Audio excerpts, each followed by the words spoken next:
نہ ہو، سٹے سے نہ ہو، جوا سے نہ ہو، یہ سب طریقے مال حاصل کرنے کے نہیں ہونے چاہیے۔ اور خرچ بھی اپنی مرضی سے نہیں کرنا ہے، فضول خرچی نہیں کرنی ہے اور نمائش نہیں کرنی ہے۔ اللہ نے جس طرح کمانے کا حکم دیا اس طرح کمانا ہے، اور اللہ نے جہاں خرچ کرنے کا، جتنا خرچ کرنے کا حکم دیا ہے اتنا خرچ کرنا ہے، اس طریقے سے خرچ کرنا ہے۔ اس سے یہ فائدہ حاصل ہوتا ہے کہ مال جو ہے نا، وہ اس کا جو سرکولیشن سسٹم ہے گھومنے کا، وہ چلتا رہتا ہے، اور مالداروں کا پیسہ غریبوں کے پاس جاتا ہے۔ اب زکوٰۃ سے کیا ہو رہا ہے؟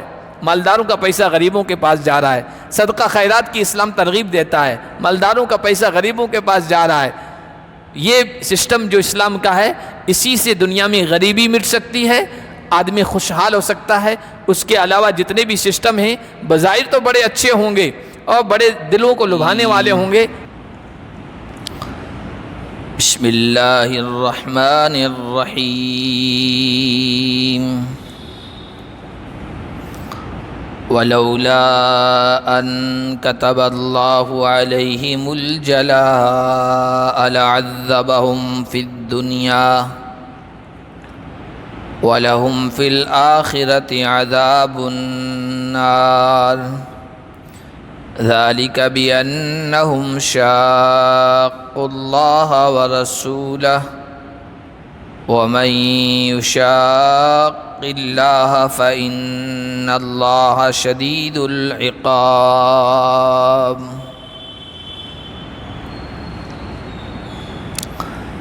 آج کے درس کا آغاز ہم اللہ کے فضل و کرم سے سورۃ الحشر کی آیت نمبر 3 سے کر رہے ہیں۔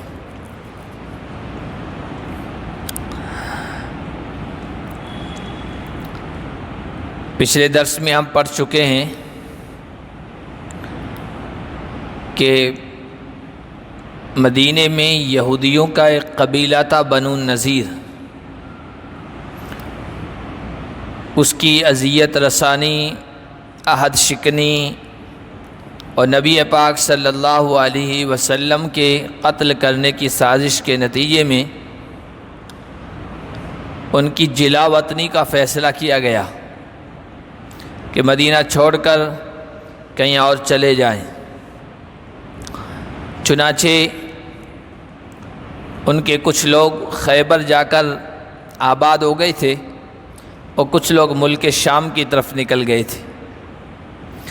یہ ان کے لیے ایک آسانی کا فیصلہ تھا کہ بھائی زمین چھوڑ دو، علاقہ چھوڑ دو، تمہیں قتل نہیں کیا جاتا ہے، کیونکہ یہودی ہی کے ایک قبیلے بنو قریظہ کے بارے میں اللہ کے نبی صلی اللہ علیہ وسلم کا یہ فیصلہ آیا تھا کہ اس قبیلے کے جتنے لوگ جنگ کے قابل ہیں، لڑنے کے قابل ہیں، ان سب کو قتل کر دیا جائے، اور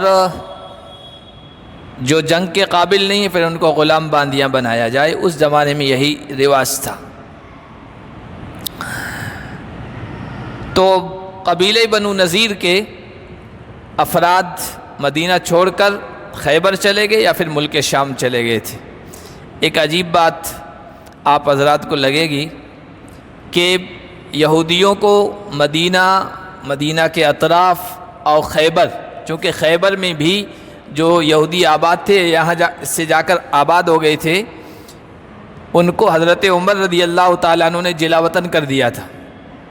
سازشی قوم تھی، اس وجہ سے حضرت عمر نے ان کو کہا تھا یہاں سے چلے جاؤ، جہاں دنیا میں جانا ہے وہاں چلے جاؤ۔ خیبر بھی چھڑوا دیا تھا۔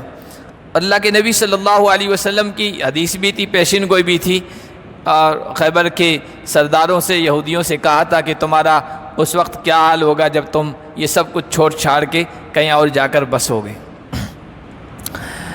1400 سال سے زیادہ عرصہ ہو گیا ہے یہودیوں کو مدینہ اور مدینہ کے اطراف سے دور ہوئے، لیکن ابھی تک وہ اپنے اس وطن کو بھولے نہیں، اور ان کے منصوبے بھی، ان کی پلاننگ میں آج بھی مدینہ جا کر واپس آباد ہونا ہے، اور ان کی جو زمینی تھی خیبر وغیرہ کی ان سب کو واپس لینا ہے، آج بھی ان کی پلاننگ میں ہے۔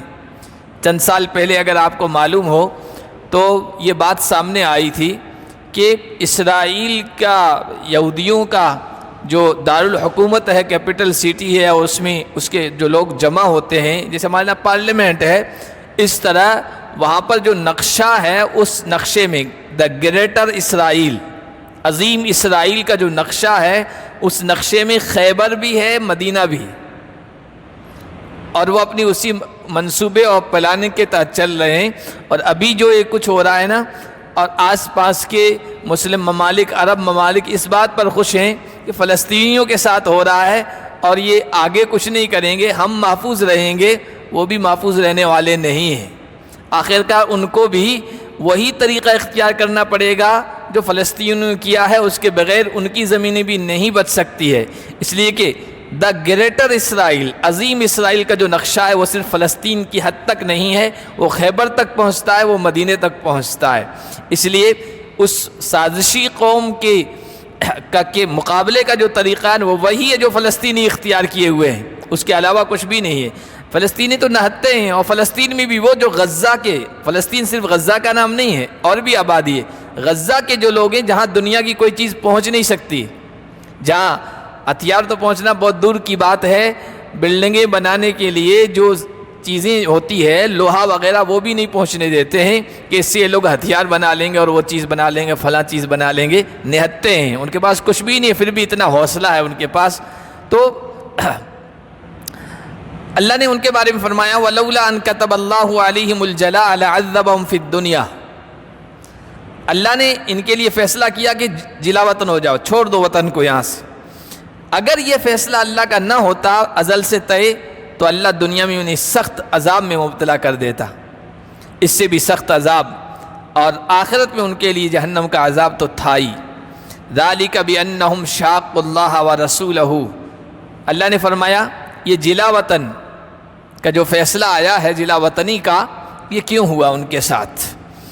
یہ اس وجہ سے کہ انہوں نے اللہ اور اس کے رسول کی مخالفت کی، اللہ کے نبی کے ساتھ معاہدہ کیا تھا، ہم دشمن کا ساتھ نہیں دیں گے، ہم آپس میں مل کے رہیں گے، اپنے اپنے دھرم، اپنے اپنے مذہب پر ٹھیک ہے عمل کرتے رہیں گے، لیکن باہر کا دشمن اگر ہم پر حملہ کرے گا تو ہم سب مل کر ایک ساتھ اس کا مقابلہ کریں گے، اور انہوں نے اس کی خلاف ورزی کی اور سازشیں کی، اللہ کے نبی کو قتل کرنے کی، اللہ اور اس کے رسول کی مخالفت کی۔ اور آگے اللہ نے بہت اہم بات ارشاد فرمائی ہے، فرمایا وَمَن يُشَاقِ اللَّهَ، اور جو اللہ کی مخالفت کرے گا، اور رسول اللہ کی، رسول کا نام یا نہیں آیا، پہلے آ گئے، اس کا مطلب یہ ہے رسول اور اللہ کی مخالفت ایک ہی چیز ہے، جو اللہ اور اس کے رسول کی مخالفت کرے گا تو پھر وہ سن لے اللہ سخت عذاب والا ہے، سخت سزا والا ہے۔ یہ صرف یہودیوں کے ساتھ اللہ کا یہ عذاب اور اللہ کی یہ سزا مختص نہیں ہے، خاص نہیں ہے، اللہ نے کہیں یہودیوں کا نام نہیں لیا ہے کہ انہوں نے اللہ اور اس کے رسول کی مخالفت کی، آگے فرمایا جو اللہ اور اس کے رسول کی مخالفت کرے گا، یعنی اللہ کو نہ یہود سے کوئی دشمنی ہے، نہ عیسائیوں سے کوئی دشمنی ہے، نہ کسی خاص برادری، نہ خاص نسل، نہ خاص رنگ، نہ خاص کسی چیز اور کسی قوم کے ساتھ کوئی اللہ کو دشمنی ہے اور عداوت ہے۔ اللہ اور رسول کی جو مخالفت کرے گا، چاہے وہ نام کا مسلمان ہی کیوں نہ ہو، اپنے آپ کو مسلمان کہلاتا ہو، نسلی مسلمان کیوں نہ ہو، اللہ اس کے رسول کی مخالفت کرے گا تو اللہ کی سزا اس کے اوپر آئے گی اور اللہ کا عذاب اس پر آئے گا۔ یہ اللہ نے اصول بتایا ہے، ما قطعتم من لینۃ او ترکتموها قائمۃ علی اصولها فباذن اللہ ولیخزی الفاسقین۔ یہ بیچ میں بہت اہم بات قرآن کے پڑھنے والوں کے لیے، سب کے لیے بتا دی گئی، پھر آگے وہی بات کا سلسلہ ہے بنو نذیر کی۔ اللہ فرما رہے ہیں تم نے جو کوئی درخت کاٹا یا جس کو اس کے تنے پر چھوڑ دیا، یہ اللہ کے حکم سے تھا، اور یہ اس لیے تھا کہ تاکہ فاسقوں کو، گنہگاروں کو اور زیادہ رسوائی ہو، چونکہ یہودی قلعوں سے نیچے نہیں اتر رہے تھے اور کافی دن ہو گئے تھے، اور لڑنے کے لیے کوئی شکل، جنگ کی کوئی شکل پیدا نہیں ہو رہی تھی، نہ کوئی جنگ کا میدان تھا ان قلعوں کے ارد گرد جہاں مجاہدین کھڑے ہو کے مقابلہ کر سکیں۔ باغات تھے، ان قلعوں کو گھیرے ہوئے باغات تھے، میدان جنگ نہیں تھا۔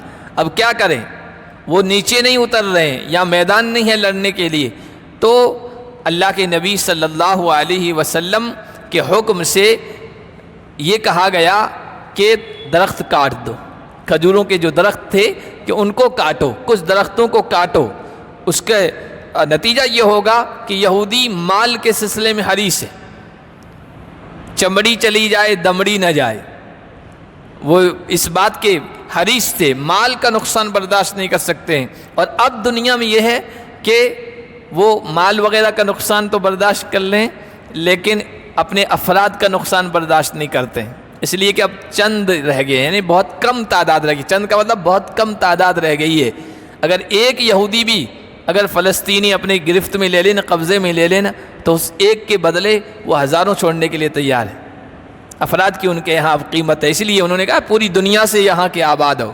دنیا میں وہ بکھرے بکھرے پڑے ہیں، اللہ کی طرف سے ان کی سزا کے طور پر تھا، چوتھے پارے میں اور کئی جگہوں پر آیا ہے، یہ اللہ کی طرف سے ان پر یہ رسوائی کا عذاب تھا، ان کو منتشر کر دیا گیا، بکھیر دیا گیا پوری دنیا میں، اس لیے کہ سازشی قوم ہے، اذیت پہنچانے والی قوم ہے، اور اخلاق نام کی کوئی چیز ان کے پاس نہیں تھی۔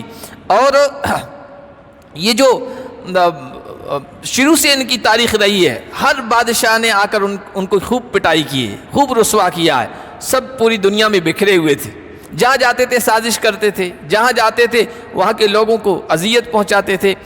اب یہ 47 کے بعد پچھلی صدی میں امریکہ نے، برطانیہ نے، انہوں نے سرپرستی کا ہاتھ رکھا ہے اور یہ فلسطین میں وہاں آباد ہیں اور اتنے طاقتور ہو گئے ہیں۔ اللہ نے اس کا بھی عجب ہے، یہ ہمیشہ طاقتور نہیں رہیں گے، الا بحبل من اللہ وحبل من الناس، یہ الفاظ ہیں، لوگوں کی رسی کو پکڑ کر۔ لوگوں کی رسی یہی ہے کہ کچھ بڑی طاقتیں ان کی پشت پناہ ہو جائیں، ان کا ساتھ دینے والے آ جائیں۔ جس دن یہ ہٹ جائے گی، اسرائیل نام کی کوئی ریاست، کوئی حکومت دنیا کے نقشے پہ تھی، یہ بھی ختم ہو جائے گا۔ تو فرمایا اللہ کے نبی نے کہا کہ درختوں کو کاٹ دو تاکہ اپنے مال کو بچانے کے لیے وہ نیچے آئیں گے، جنگ لڑنے پر مجبور ہوں گے۔ اور دوسرا، اپنے قیمتی باغ کو اس طرح ختم کیے ہوئے، جلاتے ہوئے یا کاٹتے ہوئے دیکھیں گے تو ان کی اور زیادہ رسوائی ہوگی کہ ہم کیا تھے، یہاں چلتی والے تھے، اثر و رسوخ والے تھے، مالدار تھے، پورے عرب پر مالداری کے اعتبار سے، تجارت کے اعتبار سے ہمارا کنٹرول تھا، اور آج ہماری یہ حالت ہو گئی ہے، رسوائی زیادہ ہو۔ تو اللہ نے فرمایا چونکہ جب یہ درخت کاٹے جا رہے تھے، یہودیوں نے کہا محمد تو کہتے ہیں ہم زمین میں اصلاح کے لیے آئے ہیں اور اصلاح پیدا کرنے کے لیے آئے ہیں، یہ تو بگاڑ کر رہے ہیں، یہ تو افساد کر رہے ہیں۔ تو اللہ نے آیتیں اتاری، جو کچھ تم نے درخت کاٹا یا چھوڑ دیا یہ بھی اللہ کے حکم سے تھا، اللہ کی مرضی سے تھا، اور اس لیے تھا کہ ان فاسقوں کو رسوا کیا جائے۔ وما افاء اللہ علی رسولہ منہم فما اوجفتم علیہ من خیل ولا رکاب ولکن اللہ یسلط رسولہ علی من یشاء واللہ علی کل شیء قدیر۔ پھر یہ سب جلاوطن کیے گئے، ان کے محلات، ان کے باغات، ان کی زمینیں، یہ سب مسلمانوں کے پاس آئی، مسلمانوں کے قبضے میں آئی۔ اب اس کا کیا مصرف ہے، ان کو کہاں خرچ کیا جائے؟ تو اللہ تعالیٰ نے یہاں اس کے خرچ کرنے کی جگہیں بتائی ہے۔ دو طرح کے مال ہوتے ہیں، ایک تو کسی دشمن قوم سے جنگ کی جائے، باقاعدہ جنگ ہو اور اس جنگ کے نتیجے میں مسلمانوں کو فتح حاصل ہو اور مال ملے، مال غنیمت ملے، تو اس کا حکم جو ہم 10ویں پارے کے بالکل شروع میں پڑھ چکے ہیں، وَاعْلَمُوا أَنَّمَا غَنِمْتُم مِّن شَيْءٍ فَأَنَّ لِلَّهِ خُمُسَهُ، جو کچھ مال غنیمت تمہیں حاصل ہو تو اس کا 5واں حصہ، خُمُسَهُ لِلَّهِ وَلِلرَّسُولِ، اس کا 5واں حصہ نکالا جائے گا اللہ کے لیے، رسول کے لیے، رسول کے رشتہ داروں کے لیے وغیرہ وغیرہ۔ باقی جو حصے ہوں گے وہ لڑنے والوں میں، مجاہدوں میں تقسیم کر دیے جائیں گے، جنہوں نے وہاں جنگ لڑی ہے ان میں تقسیم کر دیے جائیں گے۔ 5واں حصہ نکال کر اللہ اس کے رسول کے رشتہ داروں کے لیے، مسکین کے لیے اور مسافر کے لیے اس پر خرچ کیا جائے گا۔ یہ جو یہاں مال غنیمت ملی تھی، یہ اس میں جنگ نہیں ہوئی تھی، ٹھیک ہے، محاصرہ ہوا تھا، گھیرا ہوا تھا، اس کے بعد وہ مجبور ہو کر اپنے وطن اور اپنی جگہوں کو چھوڑنے پر مجبور ہو گئے تھے، لڑائی نہیں ہوئی تھی۔ تو اللہ نے فرمایا جو اللہ نے اس کے رسول کو ان کا مال دیا ہے، جس پر نہ تم نے گھوڑے دوڑائے ہیں نہ اونٹ دوڑائے ہیں، ولیکن اللہ یسلط رسولہ علی من یشاء، لیکن اللہ اپنی قدرت سے، اپنی طاقت سے اپنے رسول کو جس پر چاہتا ہے مسلط کر دیتا ہے، لڑائی کی نوبت نہیں آتی۔ اور اللہ کے لیے کچھ بھی مشکل نہیں ہے کہ لڑائی کے بغیر رعب اور دبدبا ڈال کر دشمن کو پسپائی پر، ہارنے پر، شکست کھانے پر، بھاگنے پر مجبور کر دے، کیونکہ اللہ ہر چیز پر قدرت رکھنے والا ہے۔ تو ما افاء اللہ علی رسولہ من اہل القریٰ، بستیوں میں سے، آبادیوں میں سے جو مال فے ملے، اس کو مال فے کہتے ہیں، جو بغیر لڑائی کے حاصل ہو جائے۔ اب اس میں فللہ وللرسول، اس میں مجاہدین کو کچھ نہیں دیا جائے گا جو وہاں مورچہ سنبھالے ہوئے تھے لیکن جنگ کی نوبت نہیں آئی۔ یہ سارا مال اللہ کے لیے، اللہ کو تو ضرورت نہیں ہے۔ اللہ کا نام شروع میں اس لیے لائے کہ جن کو دیا جا رہا ہے ان کی حوصلہ افزائی کے لیے، کہ دیکھو تمہیں حصہ دیا جا رہا ہے، اس میں اللہ کا بھی حصہ ہے۔ وللرسول، رسول کے لیے ہے۔ اللہ کے نبی صلی اللہ علیہ وسلم اپنی ضروریات میں اس کو خرچ کریں، اپنے گھر والوں کی ضروریات پر ان کا خرچہ دیں اس مال میں سے۔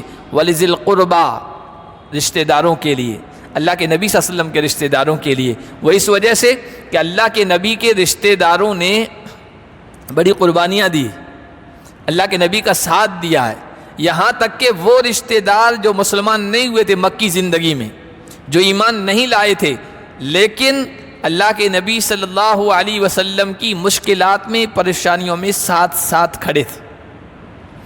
اسی وجہ سے آپ دیکھیے جب قریش کے لوگوں نے سوشل بائیکاٹ کیا تھا، شیب ابی طالب جو گھاٹی تھی اس میں رہنے پر مجبور کر دیا تھا کہ کھانا پینا بند، نکاح رشتہ داری سب بند، اور وہیں جا کر یہ لوگ محصور ہو گئے تھے، گھیر لیے گئے تھے، ان تک کھانے پینے کی کوئی چیز نہ پہنچنی چاہیے۔ وہ کئی سال تک رہے تھے، اس میں صرف مسلمان نہیں تھے، اللہ کے نبی کے رشتہ دار جو مسلمان نہیں ہوئے تھے وہ بھی اس میں شریک تھے۔ قربانیاں دی اللہ کے نبی صلی اللہ علیہ وسلم کے رشتہ داروں نے، بعد میں مسلمان بھی ہو گئے۔ تو اللہ کے نبی کے رشتہ دار، ان کے لیے بھی مال فے میں سے خرچ کیا جائے گا، ان کو دیا جائے گا۔ ایک تو اس وجہ سے کہ انہوں نے ہر زندگی کے ہر موڑ پر، ہر مرحلے میں اللہ کے نبی کا ساتھ دیا۔ دوسرا اس وجہ سے کہ ان کو زکوٰۃ نہیں دے سکتے ہیں، صدقہ نہیں دے سکتے ہیں، تو پھر کہاں سے دیا جائے گا؟ ان میں بھی تو محتاج ہوں گے، سید زادوں میں بھی تو محتاج ہوں گے، ضرورت مند ہوں گے، تو ان کو کہاں سے دیا جائے گا؟ کہ مال فے میں سے دیا جائے۔ زکوٰۃ تو دے نہیں سکتے، صدقہ دے نہیں سکتے۔ والیتامیٰ والمساکین وابن السبیل، اور یتیموں پر خرچ کیا جائے گا، مسکینوں پر، جو ضرورت مند ہیں، جن کی ضروریات پوری نہیں ہوتی ہے معاشرے میں، سماج میں، ان مسکینوں پر مال فے میں سے خرچ کیا جائے۔ اور مسافر پر، مسافر سفر کی حالت میں کبھی ایسی صورتحال پیش آ جاتی ہے کہ گھر سے جو کچھ لے کے چلا تھا وہ لٹ گیا، چوری ہو گیا، ڈاکہ پڑ گیا، اور کوئی ایسی صورت پیش آ گئی کہ زاد رات توشہ سفر، جو کچھ اس کے پاس تھا وہ سب ختم ہو گیا ہے۔ گھر میں اس کے پاس بہت کچھ ہے، لیکن آج کل تو بہت ساری شکلیں ہو گئی ہے، آج کل آن لائن کی چیزیں ایسی ہو گئی ہے، کارڈ رکھتا ہے بندہ، ساتھ میں پیسے نہ ہو تب بھی ضروریات نکل جاتی ہے، لیکن پہلے ایسا نہیں تھا۔ اور مسافر کے لیے یہ ہے کہ اگر وہ اگرچہ اپنے وطن میں، اپنے گھر پر مالدار ہے، سب کچھ ہے اس کے پاس، لیکن وطن میں لٹ گیا ہے تو اس پر بھی خرچ کیا جائے گا، بلکہ اس کو زکوٰۃ بھی دے سکتے ہیں، زکوٰۃ کے مصارف میں وہ ہے۔ یہ اللہ نے فرمایا ان لوگوں پر مال فے خرچ کیا جائے گا۔ ان سارے لوگوں کو اس میں کیوں شامل کیا؟ اللہ نے اصول بیان فرمایا، اور یہ اصول اسلامی معیشت کی بنیاد ہے۔ اکنومی، جو دنیا میں اکنومی ہے نا، اس کی بنیاد ہے، اس کا کوئی اصول ہے جس کی وجہ سے یہ سارا سسٹم چل رہا ہے۔ جیسے اس وقت دنیا میں زیادہ تر جو اکنامک سسٹم ہے وہ سرمایہ دارانہ ہے، کیپٹلزم ہے، جو برطانیہ کا جاری کیا ہوا ہے۔ سرمایہ دارانہ نظام میں کیا ہوتا ہے؟ انسان مال حاصل کرنے میں اور خرچ کرنے میں کسی اصول کا پابند نہیں ہوتا ہے۔ مال جس طریقے سے چاہو حاصل کرو، جائز طریقہ ہو، ناجائز طریقہ، بس مال آنا چاہیے، اور کہاں خرچ کرنا ہے اس میں بھی پابند نہیں ہے۔ عیاشی میں خرچ کرو، فضول خرچی میں خرچ کرو، نمائش میں خرچ کرو، شادیوں میں ہزار کروڑ خرچ کر دیتے ہیں۔ دیکھا آپ مالدار لوگ، ابھی آپ نے ایک شادی کا تذکرہ سنا ہوگا، ویڈیوز دیکھی ہوگی، کتنا اس نے خرچ کیا ہے۔ ہمارے ہندوستان کا نمبر 1 وہ ہے انسان، اس نے اپنے بیٹے کی شادی، اس پر کتنا سارا ہزاروں کروڑ خرچ کیا ہے۔ خرچ کرنے میں کوئی پابند نہیں۔ یہ سرمایہ دارانہ نظام ہے۔ سرمایہ دارانہ نظام میں کیا ہوتا ہے مال غریبوں کا کھچ کھچ کے مالداروں کے پاس آ جاتا ہے. سودی سسٹم میں بھی یہی ہے, سودی جو نظام چل رہا ہے اس میں بھی یہی ہے. پیسوں مالوں غریبوں کا پیسہ, عام لوگوں کا پیسہ کھچ کھچ کے چند لوگوں کے پاس آ جاتا ہے. چند لوگ مالدار رہ جاتے ہیں, چند پارٹیاں, چند کمپنیاں مالدار ہو جاتی ہے. وہ مالدار سے مالدار تر ہوتے چلے جاتے ہیں اور غریب اور زیادہ غربت میں چلے جاتے ہیں. اس کے بالمقابل سوشلزم ہے, جیسے روس وغیرہ جو نظام چلاتے ہیں نا, چین بھی ہے, اس میں سوشلزم ہے. سوشلزم کیا ہے کہ کوئی فرد مالک نہیں ہے, کوئی انسان مالک نہیں ہے, حکومت مالک ہے. وہ جتنا چاہے خرچ کرنے کے لیے دے اور جتنا چاہے روک لے. یہ نظام بھی سسٹم بھی صحیح نہیں ہے. اس میں کمانے والے بیچارے گدھوں کی طرح کماتے ہیں, سارا قبضہ حکومت کا ہوتا ہے. یہ سسٹم بھی صحیح نہیں ہے. نہ کیپٹلزم صحیح ہے اور نہ سوشلزم صحیح ہے. صحیح جو طریقہ ہے مال کے حاصل کرنے کا یا مال کی تقسیم کا, وہ ہے اسلام کا, وہ ہے اسلام کا. اور وہ اکنومی کا نظام کا سسٹم کا ایک اصلی اور بہترین جو حل ہے وہ ہے کہ کئی لا یکون دولتم بین الاغنیاء منکم. اللہ نے ان سب کو حقدار بنایا ہے تاکہ مال دولت تم میں سے مالدار لوگوں کے درمیان ہی گردش نہ کرتی پھرے. دنیا بھی جو نظام آپ دیکھیے, چند لوگ ہی مالدار ہوتے چلے جا رہے ہیں, باقی غریب ہیں. یہ نظام کی خرابی ہے. مال کس طرح حاصل کیا جائے, کس طرح خرچ کیا جائے, اس میں کوئی پابندی نہیں ہے. اور اسلام یہ کہتا ہے مال خرچ کرنے کے طریقے بھی ہونے چاہیے, جائز طریقے سے ہو, لوٹ خسوٹ سے نہ ہو, دھوکے سے نہ ہو, ڈاکے سے نہ ہو, چوری سے نہ ہو, سٹے سے نہ ہو, جوا سے نہ ہو. یہ سب طریقے مال حاصل کرنے کے نہیں ہونے چاہیے. اور خرچ بھی اپنی مرضی سے نہیں کرنا ہے, فضول خرچی نہیں کرنی ہے اور نمائش نہیں کرنی ہے. اللہ نے جس طرح کمانے کا حکم دیا اس طرح کمانا ہے, اور اللہ نے جہاں خرچ کرنے کا جتنا خرچ کرنے کا حکم دیا ہے اتنا خرچ کرنا ہے, اس طریقے سے خرچ کرنا ہے. اس سے یہ فائدہ حاصل ہوتا ہے کہ مال جو ہے نا, وہ اس کا جو سرکولیشن سسٹم ہے گھومنے کا, وہ چلتا رہتا ہے اور مالداروں کا پیسہ غریبوں کے پاس جاتا ہے. اب زکوٰۃ سے کیا ہو رہا ہے, مالداروں کا پیسہ غریبوں کے پاس جا رہا ہے. صدقہ خیرات کی اسلام ترغیب دیتا ہے, مالداروں کا پیسہ غریبوں کے پاس جا رہا ہے. یہ سسٹم جو اسلام کا ہے, اسی سے دنیا میں غریبی مٹ سکتی ہے, آدمی خوشحال ہو سکتا ہے. اس کے علاوہ جتنے بھی سسٹم ہیں بظاہر تو بڑے اچھے ہوں گے اور بڑے دلوں کو لبھانے والے ہوں گے, لیکن غریبی کبھی اس سے ختم نہیں ہو سکتی ہے, غربت ختم نہیں ہو سکتی ہے, اور مال جو سمٹ سمٹ کر چند لوگوں کے پاس ہی آ جائے گا. اسی لیے اسلام نے ہر ایسے طریقے کو ختم کیا جس میں پیسہ چند لوگوں کے پاس ہی جمع ہو جاتا تھا. جیسے اسلام سے پہلے زمانے جاہلیت میں وراثت تقسیم ہوتی تھی, تو وراثت میں چند لوگ ہی حقدار ہوتے تھے. کون لوگ؟ کوئی آدمی مالدار مر گیا ہے, اس کے مال کا, ترکے کا, وراثت کا حقدار کون ہوگا؟ کہ جو بالغ ہیں, لڑنے کے قابل ہیں. لوگ یہ کہتے تھے جو لڑنے کے قابل ہیں, دشمن کے مقابلے میں آتے ہیں, تلوار اٹھاتے ہیں, نیزہ اٹھاتے ہیں, وہی وراثت کے حقدار ہوں گے. چنانچہ عورتوں کو نہیں ملتا تھا, چاہے بالغ ہو کہ نابالغ. بچوں کو جو چھوٹے ہوتے تھے ان کو نہیں ملتا تھا, کیونکہ یہ تلواریں نہیں اٹھاتے تھے, لڑتے نہیں تھے. اسلام نے کہا نہیں, چاہے میدان میں جائے یا نہ جائے, لڑے یا نہ لڑے, مرنے والے کا قریبی رشتہ دار ہے, چاہے عورت ہو چاہے چھوٹا بچہ ہو, اس کو وراثت میں حصہ دیا جائے گا. قریبی رشتہ دار نہیں ہیں تو دوسرے جو تھوڑے دور کے رشتہ دار ہیں, اسبا ہیں, ان کو وراثت تقسیم ہوگی. یہ مال تقسیم ہو رہا ہے. اسی طرح جو غلط طریقے تھے جس میں لوگوں کا پیسہ چند لوگوں کے پاس آ رہا تھا, سود میں, سٹے میں, جوا میں کیا ہوتا ہے, عام لوگوں کا پیسہ چند لوگوں کے پاس آ کر جمع ہو جاتا ہے. تو کہا کہ یہ طریقے صحیح نہیں ہیں, یہ غلط طریقے ہیں. تو اللہ تعالیٰ نے یہاں مال فے کی تقسیم کے بارے میں بتایا کہ ان پر خرچ کیا جائے گا, اور یہ اس لیے ہے تاکہ مال چند مالداروں کے درمیان گردش کرنے والا نہ ہو جائے, گھوم پھر کر چند لوگوں کے پاس نہ رہ جائے. وما آتاکم الرسول فخذوہ وما نہاکم عنہ فانتہوا. یہ بھی آگے اصول اللہ نے بیان فرمایا, جو رسول تمہیں دے دے اس کو لے لو, اور رسول جس سے منع کر دے اس سے تم رک جاؤ, باز آ جاؤ. یہاں تو صرف مال فے, مال غنیمت کے بارے میں کہا جا رہا ہے. رسول جس طرح تقسیم کر دیں, جس کو دے دیں خوش ہو جاؤ, جس کو نہ دیں تو ناراض ہونے کی ضرورت نہیں ہے. باز آ جاؤ، رک جاؤ، کسی قسم کا اعتراض مت کرو، تنقید مت کرو، لیکن یہ ایک عام اصول ہے، نبی جس چیز سے منع کر دیں اس سے رک جاؤ، اور جو چیز کرنے کو کہہ دیں، جس چیز کے کرنے کی اجازت دے دیں اس کو کرنا کوئی حرج نہیں ہے، یہ ایک اصول ہے۔ اس سے یہ بات معلوم ہوئی اللہ کے نبی صلی اللہ علیہ وسلم کا فرمان، اللہ کے نبی صلی اللہ علیہ وسلم کا حکم، اللہ کے نبی صلی اللہ علیہ وسلم کی ہدایت، یہ اللہ ہی کی ہدایت ہے۔ اللہ کے نبی کا فرمان اللہ ہی کا فرمان ہے، اس لیے کہ اللہ کے نبی ما ینطق عن الہویٰ ان ہوا الا وحی یوحیٰ، اپنی خواہش سے کوئی حکم نہیں دیتے ہیں، اپنی خواہش سے کوئی چیز نافذ نہیں کرتے ہیں، اپنی خواہش سے کوئی بات نہیں بتاتے ہیں، وحی کے ذریعے سے ہی بتاتے ہیں۔ یہ اس وجہ سے کہہ رہے ہیں کہ بہت سارے لوگ کسی چیز کی دلیل میں یہ کہتے ہیں قرآن میں ہو تو بتاؤ، حدیث کو نہیں مانتے ہیں، فرمان رسول کو نہیں مانتے ہیں، وہ کہتے ہیں قرآن میں ہو تو بتاؤ تو ہم ماننے کے لیے تیار ہیں، حدیث کو نہیں مانتے ہیں۔ بتاؤ یہ 5 وقت کی جو نماز پڑھتے ہو اور اتنی رکعتوں کے ساتھ پڑھتے ہو، قرآن میں کہاں ہے؟ قرآن میں آپ کو کہیں نہیں ملے گا۔ 5 وقتوں کا تذکرہ بھی وضاحت کے ساتھ آپ کو نہیں ملے گا، اتنی رکعت فلاں نماز میں پڑھنا یہ بھی نہیں ملے گا۔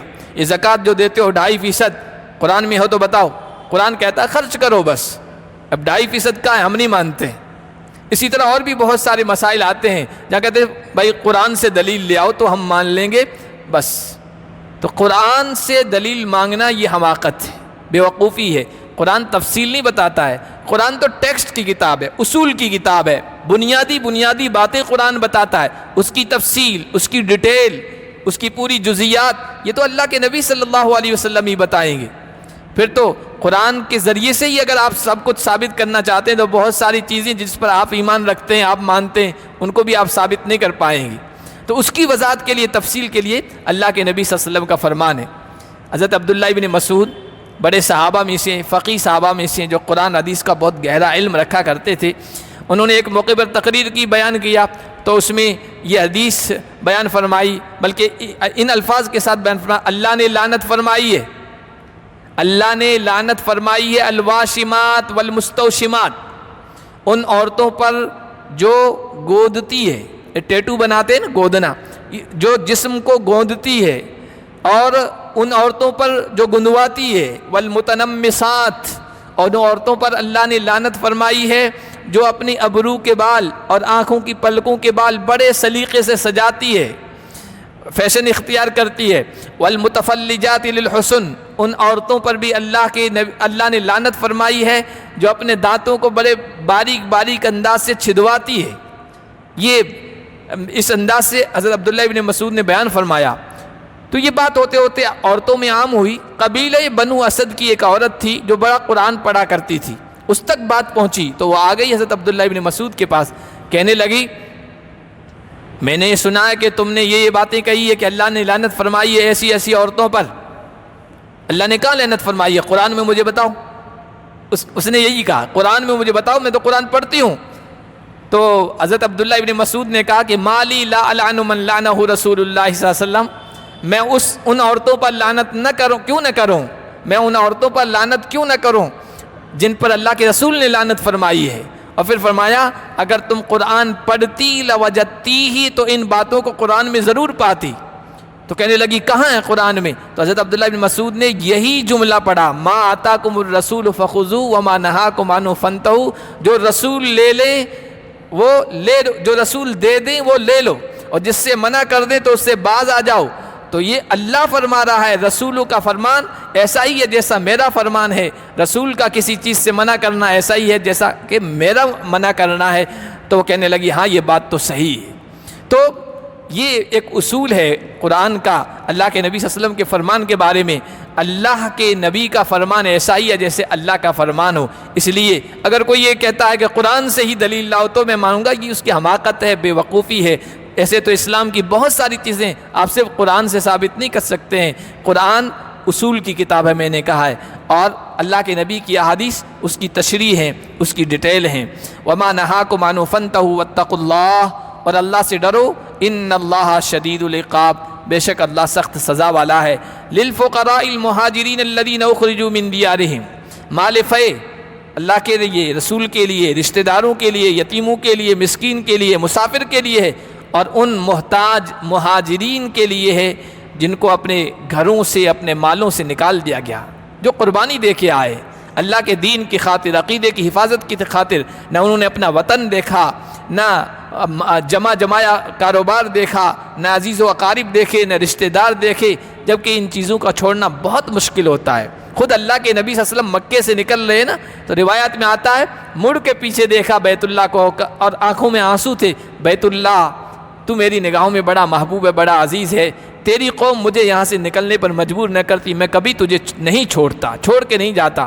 وطن بہت پیارا ہوتا ہے انسان کو، لیکن یبتغون فضلا من اللہ ورضوانا، اللہ کی رضا، اللہ کی خوشنودی، اللہ کا فضل چاہنے کے لیے اور اللہ اس کے رسول کے دین کی مدد کے لیے انہوں نے سب کچھ قربان کر دیا ہے۔ اب اگر مال غنیمت آ رہا ہے، مال فی آ رہا ہے، تو یہ بھی اس کے حقدار ہیں۔ اولئک هم الصادقون، اور یہی لوگ سچے ہیں، یہی لوگ سچے عملی طور پر۔ زبان سے تو بہت ہم بھی دعوے کرتے ہیں، لیکن عملی طور پر انہوں نے اپنے ایمان کی سچائی کا ثبوت دیا۔